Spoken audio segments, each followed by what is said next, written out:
Assalamualaikum warahmatullahi wabarakatuh. Perkenalkan, saya Farahwina Hamidah dengan NIM 190321100089. Video kali ini saya akan memaparkan mengenai analisis fungsi produksi petani jagung di Madura.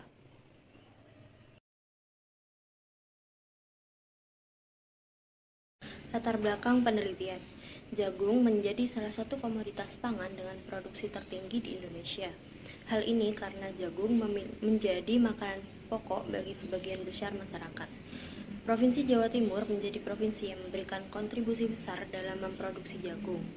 Menurut data BPS, pada tahun 2017, jumlah produksi jagung di Jawa Timur mencapai lebih dari 6,3 juta ton.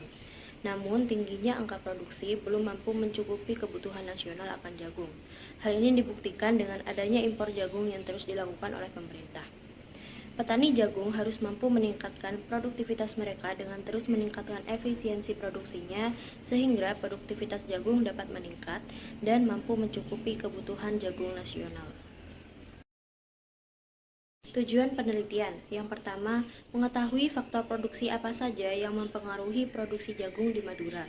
Lalu yang kedua, mengetahui nilai elastisitas dan nilai produk maksimum produksi petani jagung di Madura. Dan yang ketiga, mengetahui efisiensi petani jagung di Madura.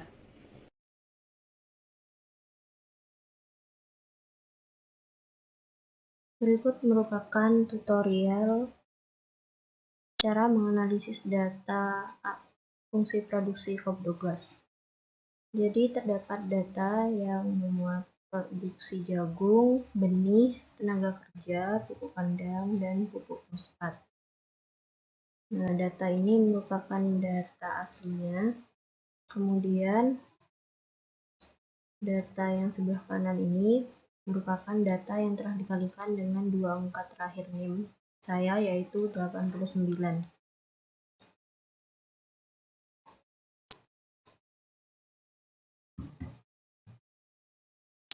Kemudian untuk dapat dilanjutkan dengan analisis COP12 dengan menggunakan SPSS, data yang akan digunakan dilenkan terlebih dahulu.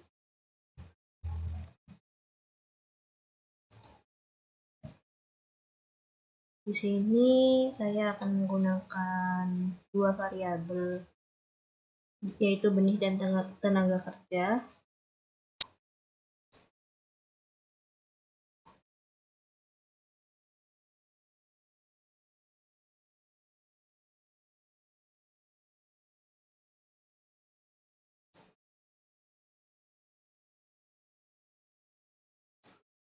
Kemudian setelah data dibuat menjadi bentuk learn, data tersebut kita copy, buka SPSS lalu dipaste. Sebelumnya pada variabel view diubah terlebih dahulu dari Y atau produksi jagung, kemudian X1 benih dan X2 tenaga kerja.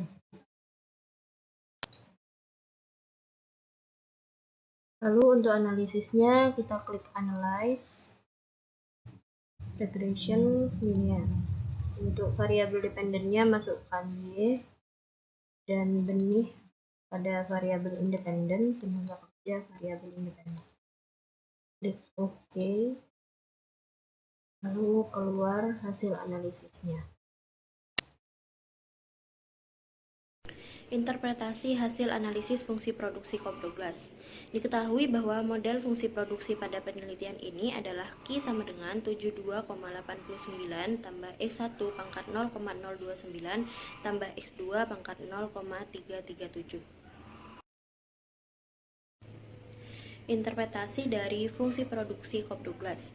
Yang pertama, nilai konstanta sebesar 72,89 berarti bahwa jika setiap variabel bebas konstan, maka produksi jagung akan bertambah sebesar 72,89.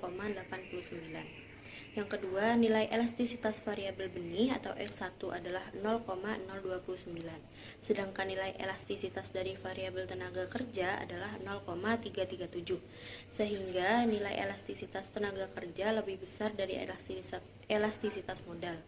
Hal ini berarti bahwa intensitas produksi jagung di Madura lebih bersifat pada tenaga kerja. Yang ketiga, nilai elastisitas produksi jagung sebesar 0,366 atau kurang dari 1, berarti bahwa fungsi produksi jagung bersifat decreasing in return to scale. Lalu yang keempat, nilai koefisien variabel benih sebesar 0,029 berarti bahwa jika benih ditambah sebesar 1%, maka produksi jagung akan bertambah sebesar 0,029%. Lalu yang kelima, nilai koefisien variabel tenaga kerja sebesar 0,337.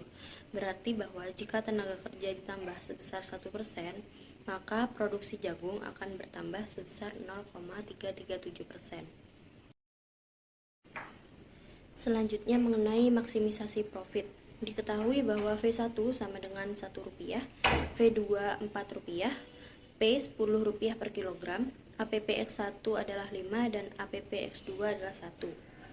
MR1 diketahui dengan cara P dikali MPP, yaitu menghasilkan 1,45. Sedangkan MR2 diketahui dengan cara mengalikan P dikalikan MPP2 dan menghasilkan 3,37. Profit maksimal akan dicapai ketika MR per V sama dengan 1 atau MR sama dengan V. Diketahui bahwa nilai MR1 tidak sama dengan V1, sehingga nilai MR1 per V1 lebih dari 1. Begitupun dengan nilai MR2 yang tidak sama dengan V2, sehingga nilai MR2 per V2 kurang dari 1. Hal ini berarti bahwa input benih perlu ditambah sedangkan tenaga kerja perlu dikurangi agar tercipta profit yang maksimal pada usaha tani jagung di Madura. Baik, di video kali ini merupakan tutorial cara menganalisis data fungsi produksi menggunakan Frontier. Pertama-tama kita copy dulu nomor dan jenis datanya.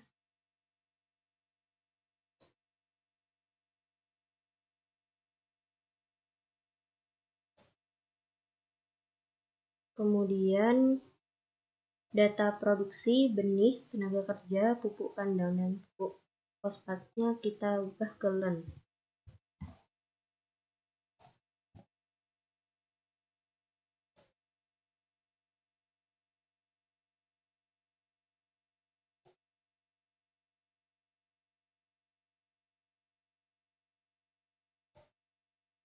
Nah, kemudian data yang telah dirubah ke LEN ini kita pindahkan ke file Excel yang baru.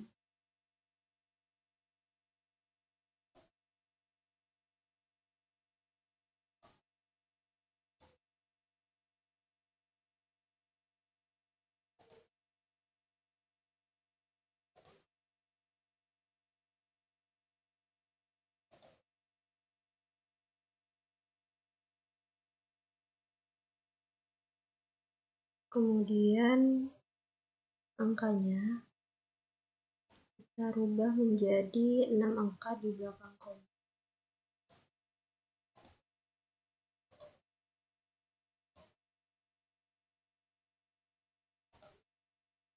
Kemudian data ini disimpan ke dalam file Frontier dengan nama UTS. Tipenya itu teks MS-DOS, lalu di save. Kemudian kita ke folder Frontier. File yang tadi dirubah formatnya menjadi DTA. Lalu kita buka aplikasi Frontier. Masukkan T1, nama file inputnya itu yaitu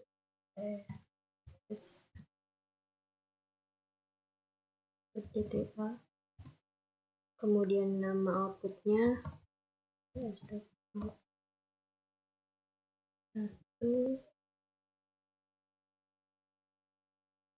Y 120 jumlah datanya. 120. Ada 4 variabel bebas.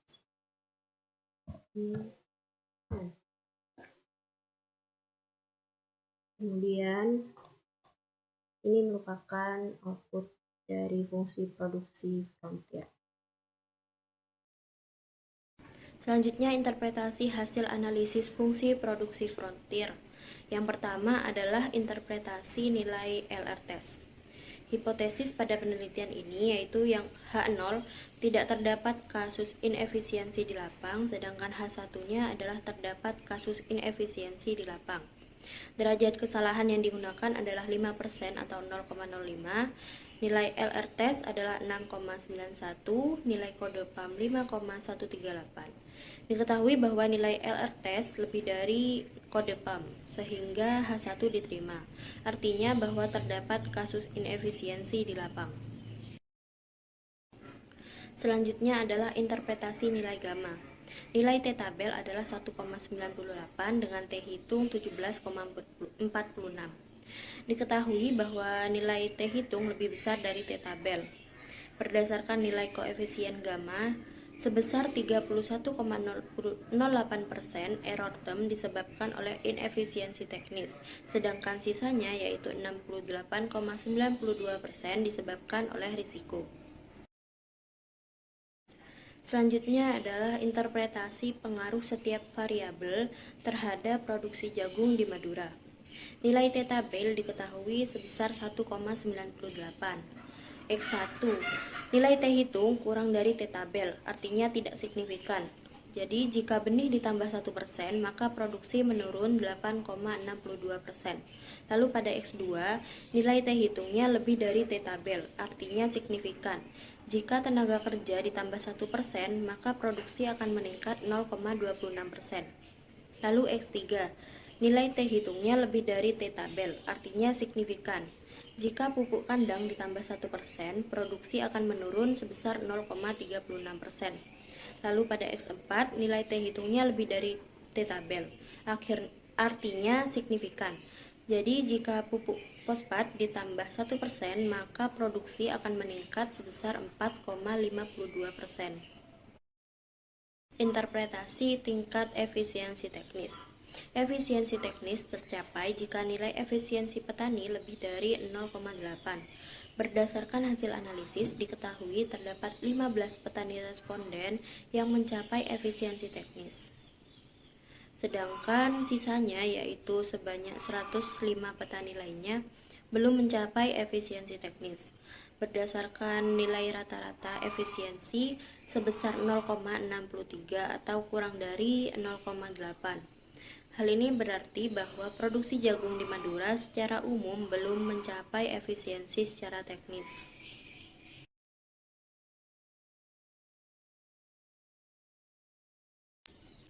Kesimpulan yang dapat diambil dari penelitian ini adalah yang pertama, analisis fungsi produksi COP12 terhadap produksi jagung di Madura memiliki model fungsi produksi Q sama dengan 72,89, X1 pangkat 0,029 ditambah X2 pangkat 0,337.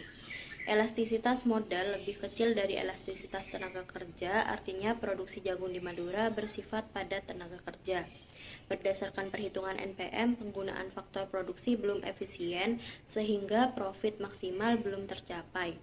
Variabel benih perlu ditambah sedangkan tenaga kerja perlu dikurangi agar dapat mencapai profit yang maksimal. Kesimpulan yang kedua adalah analisis fungsi produksi frontier terhadap produksi jagung di Madura menghasilkan bahwa terdapat kasus inefisiensi di lapang. Lalu 31,08% error term yang terjadi diakibatkan oleh inefisiensi sedangkan sisanya disebabkan oleh risiko. Variabel yang signifikan mempengaruhi produksi jagung adalah variabel tenaga kerja, pupuk kandang, dan pupuk fosfat. Sedangkan variabel benih tidak berpengaruh signifikan terhadap produksi jagung di Madura. Produksi jagung rata-rata belum mencapai efisiensi teknis. Saran terhadap petani jagung di Madura adalah Petani jagung di Madura perlu menambahkan benih serta mengurangi jumlah tenaga kerja sehingga dapat mencapai profit yang maksimal. Lalu yang kedua, petani jagung di Madura perlu menurunkan tingkat risiko dalam usaha tani jagung, mengingat sebagian besar penyebab error term adalah risiko. Lalu yang ketiga, petani jagung di Madura perlu meningkatkan efisiensi teknis dalam menjalankan usaha tani, sehingga produksi dapat meningkat dan dapat mencukupi kebutuhan nasional.